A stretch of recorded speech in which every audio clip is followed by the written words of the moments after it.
মানুষকে ঠকিয়ে সুখ কখনো দীর্ঘস্থায়ী হয় না।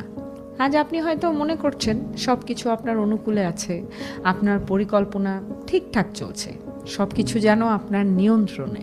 কিন্তু মনে রাখবেন, ভাগ্য চিরদিন একরকম থাকে না। মানুষ যতই বুদ্ধি দেখাক বা অন্যকে ঠকানোর চেষ্টা করুক, শেষ পর্যন্ত সব সত্য সময়ই বের করে আনে। একদিন আপনাকে অবশ্যই নিজের করা কাজের ফলাফলের মুখোমুখি হতে হবে, এবং তখন মুখ ফেরানোর কোনো উপায় থাকবে না। পৃথিবী যেমন উদার, ঠিক তেমনই কঠোর।